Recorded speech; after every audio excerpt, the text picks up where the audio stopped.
Halo semuanya, selamat pagi, apa kabar? Tidak terasa kita sudah sampai pada kuliah yang terakhir. Ini adalah kuliah rekap untuk merekap semua materi sebelum memasuki ujian. Nah, tugas kali ini adalah tugas sebagai pengganti praktikum yang mungkin nanti juga bisa diselenggarakan di semester depan saat kita bisa masuk lagi. Tapi untuk kali ini nilai didasarkan pada tugas pengganti praktikum ini. Jadi tugas kali ini untuk dinilai sebagai tugas praktikum. Baik, silakan persiapkan slide-nya, slide di kuliah yang ke-14. Di bagian ini kita akan mengadakan kuis rekap ya. Berhubung kita tidak tatap muka, jadi kuisnya kita coba jawab, ada jawab dan nanti silahkan dikira-kira seberapa yang bisa terjawab. Nomor 1. Sifat stem cell yang menyatakan belum mempunyai bentuk dan fungsi yang spesifik adalah? Jawabannya adalah undifferentiated. Jadi dia belum terspesialisasi, belum menuju ke arah bentuk tertentu. Jadi disebut undifferentiated. Sel punca yang diperoleh dengan cara menginduksi sel dewasa menjadi stem cell adalah? Jawabannya adalah induced pluripotent stem cell. Perlu diingat bahwa teknologi ini dapat mengubah suatu sel dewasa kembali menjadi suatu stem cell. Jadi kita tidak perlu lagi menyimpan sel punca dari tali pusat. Kita bisa mengambil biasanya biopsi dari beberapa bagian sel hidup, kemudian kita induksi supaya menjadi stem cell. Paru-paru adalah turunan dari lapisan, ingat ada lapisan ektoderm, mesoderm, dan endoderm. Kalau paru-paru di dalam berarti ada dari lapisan endoderm. Sel dari blastosis, ingat pembelahan pada fase blastosis yang berumur 5-14 hari merupakan stem cell yang bersifat apa sifat dari sel-sel stem cell yang dari sini? Sifatnya pluripotent karena ini adalah sel embrionik. Wharton's jelly adalah nanti mungkin kalau Anda buka-buka di buku-buku atau publikasi akan familiar dengan Wharton jelly. Wharton jelly itu sebenarnya adalah stem cell pada tali pusat. Fungsi stem cell yang dapat berubah menjadi tipe sel yang lain disebut dengan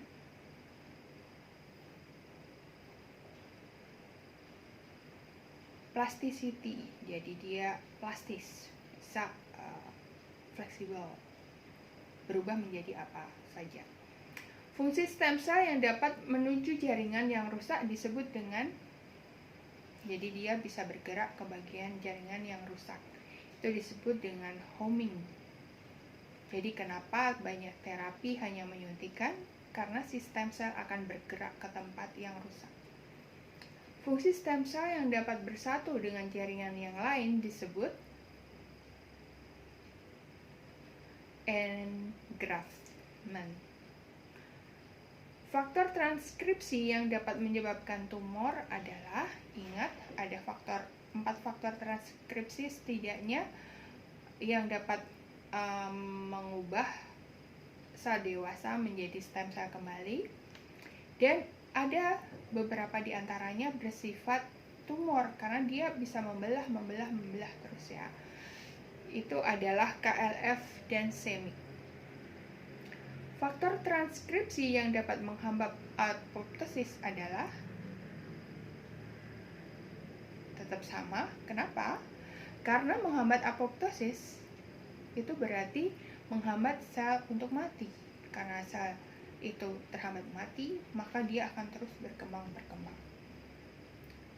Salah satu faktor transkripsi yang ditemukan oleh Yu dan kawan-kawan adalah, ingat yang ada yang satu ditemukan oleh Yamanaka.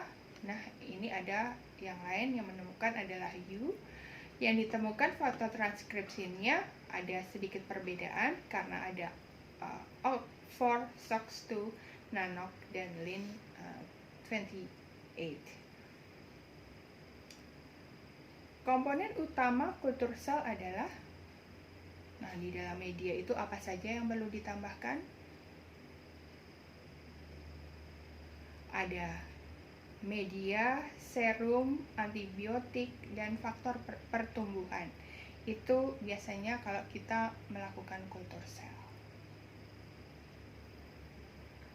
Fungsi serum yang ditambahkan pada media adalah sebagai sumber nutrisi sel untuk tumbuh dan berkembang. Sayangnya serum ini masih diperoleh dari hewan yang kadang menghambat dalam aplikasinya pada manusia, karena kemungkinan ada beberapa penyakit mikroba yang terbawa oleh serum ini, jadi perlu dikaji ulang. Fungsi antibiotik adalah dalam kultur sel, fungsi antibiotik menghindari kontaminasi. Kultur sel itu memerlukan sesuatu yang steril supaya selnya tetap tumbuh dan berkembang. Tetapi permasalahan setiap kultur sel adalah kontaminasi. Bisa kontaminasi bakteri, jamur, mikoplasma, dan sebagainya. Jadi kalau kita bekerja untuk kultur sel, kita dibiasakan untuk bekerja secara aseptik. Fungsi mouse embryonic fibroblast dalam kultur stem cell adalah, masih ingat mouse embryonic fibroblast? Jadi kalau masih ingat dalam fotonya ya, kalau mouse embryonic fibroblast ada yang panjang-panjang di dasar, kemudian stem cell akan berubah gumpalan-gumpalan di antara sel-sel fibroblast yang panjang itu. Nah, apa fungsinya sel fibroblast ini? Sebagai sel feeder, jadi dia menjaga kehidupan si stem cell dan membantu melekatkan sel.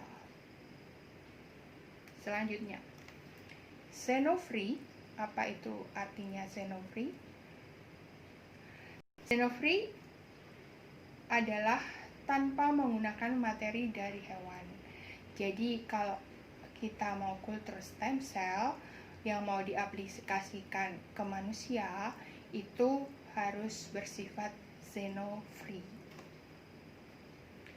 Matriks yang digunakan untuk menggantikan sel feeder adalah, masih ingat beberapa di antaranya. Jadi sel feeder kalau secara alami kan dari mouse embryonic dari sel fibroblast embrio. Tetapi kita tidak selalu bisa menggunakannya, maka dibuatlah beberapa teknologi untuk menggantikannya. Salah satunya adalah scaffold. Tapi ada juga beberapa yang lain seperti matrix, ya, matrix yang terbuat dari material apa, dicari untuk bisa menjadi pengganti sel feeder. Yang menghasilkan insulin pada pankreas adalah sel apa? Sel beta. Ya, jadi ini sel beta ini penting dalam penanganan diabetes karena dia mengontrol produksi insulin. Growth factor yang perlu ditambahkan pada diferensiasi sel endotelium adalah, jadi ini udah memasuki ke kultur diferensiasi. Nah, ada diferensiasi yang bertujuan untuk membuat sel endotelium, yaitu sel yang melapisi bagian permukaan saluran yang sebelah dalam. Itu namanya endotelium. Nah, untuk dikultur, maka kita perlu mengarahkannya dengan growth factor. Masih ingat bahwa growth factor sifatnya seperti hormon. Kalau di tanaman, mengarahkan dia mau tumbuh ke mana. Jadi pada kasus ini, untuk membuat endotelium perlu menambahkan growth factor yang namanya VEGF. Sel yang menghasilkan glukagon adalah, ini kalau glukagon berarti masih berhubungan dengan glukosa, itu adalah sel alfa. Jadi demikian rangkuman untuk kuliah stem cell. Jadi tugas kali ini adalah sebagai pengganti praktikum, yaitu mereview video yang berhubungan dengan kultur stem cell, atau bisa juga kultur indus pluripotent stem cell atau pembuatan indus pluripotent stem cell. Jadi silahkan Anda pilih video tentang itu, bisa dicari di YouTube. Kemudian Anda mereviewnya atau memberikan laporan dari video tersebut. Ini sebagai pengganti praktikum Anda. Tapi nanti semester depan apabila sudah memungkinkan akan tetap dilakukan praktikum stem cell. Demikian kuliah ini. Terima kasih. Selamat belajar untuk menghadapi ujian akhir semester. Semoga semua bisa berjalan dengan baik dan mendapatkan nilai yang baik semua. Sampai bertemu di semester depan. Kalau masih bertemu dengan mata kuliah dari saya, selamat belajar sekali lagi dan tetap jaga kesehatan semua. Terima kasih.